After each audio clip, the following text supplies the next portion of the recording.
শনিবারে আয়োজিত talk to mayor অনুষ্ঠানে মেয়রের কাছে ধমক খেলেন পুরো আধিকারিকরা। এদিন জমি সংক্রান্ত কোনো বিষয় নিয়ে একটি ফোন আসলে তার সঠিক তথ্য দিতে না পারায় আধিকারিকদের ধমক দেন মেয়র। যদিও তিনি বলেন এত অভিযোগের মাঝে স্বল্প ক্ষমতা দিয়ে মাঝে মধ্যে কিছু সমস্যা হয়, সেদিকে নজর দেওয়া হচ্ছে। মানুষের সমস্যা সমাধানে আয়োজিত হয় টক টু মেয়র অনুষ্ঠান, ফলে সাধারণ মানুষের সমস্যা সমাধানে প্রয়োজনীয় পদক্ষেপ গ্রহণ করা হচ্ছে।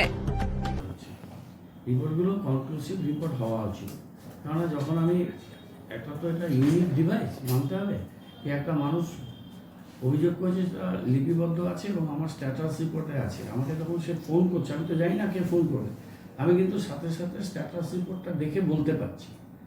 এই ডিভাইস কোথায় আছে ভারতবর্ষে? কলকাতায় হয়তো ফিরাদ হাকিম করেছে, ওদের একটা বড় সেট আপে কাজ করে ওরা, কিন্তু তাছাড়া কোথায় আছে সেইটাকে তো আমাদের মানুষের কাছে সেটা করতে হবে। আমার 100তম সপ্তাহ হচ্ছে, মানে প্রায় 2.5 বছর নিরবিচ্ছিন্নভাবে এই প্রোগ্রামটা আমি করছি। কলকাতা থেকে এসে প্রোগ্রাম নিয়েছি, দিল্লি থেকে এসে প্রোগ্রাম নিয়েছি, কালকেও আমি মালদা থেকে অনেক রাতে ফিরেছি, সকালবেলা ওয়ার্ড উৎসব করে এটা করেছি। প্রোঅ্যাক্টিভ কাজ করতে চাই, সেখানে মানে অফিসারদের আমি রাগারাগি করছি ঠিকই, কিন্তু তাদেরও এত চাপ বেশি হয়ে যাচ্ছে যে হয়তো তারা জায়গায় জায়গায় তাল মিলিয়ে সেই স্পিডের সাথে চলাটা একটু অসুবিধা হচ্ছে। আমরা আরেকটু আমাদের বিল্ডিং সেল এই কাজগুলো দেখা, এই মনিটরিং বিষয়টা আমাদের আরেকটু এক্সপিডাইট করতে হবে। তার জন্য কি আমাদের গভর্নমেন্ট লেভেলের সাপোর্ট দরকার, কি লোক আমাদের দরকার, ম্যান পাওয়ার ছাড়া তো হয় না কাজ, সেটা কি দরকার। অনেকে রিটায়ার করে যাচ্ছেন, সেইটা আমি একটা রিভিউ মিটিং করব। সেই রিভিউ মিটিংয়ে আমি এইটা নেব, বিষয়টি নেব। এটা যদি আমরা এত খারাপ করে গেছে যে কর্পোরেশনকে একটা এরা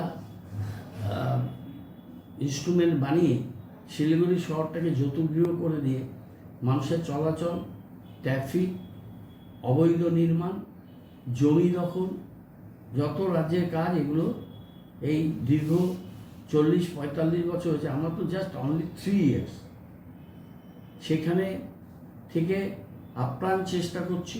এটা মাননীয় মুখ্যমন্ত্রী তার একটা ঘোষিত নীতি, তার সাথে আমি খুব ঘনিষ্ঠভাবে কাজ করার আমার সুযোগ সৌভাগ্য হয়েছে।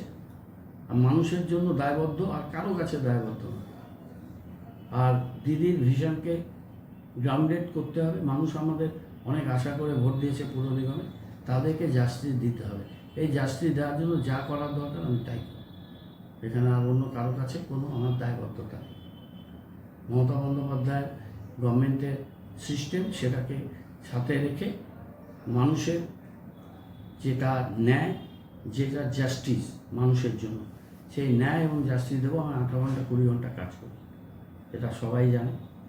রাস্তায় থাকি, সাইডে যাই, আমরা তো অফিসারদের সাপোর্টিভে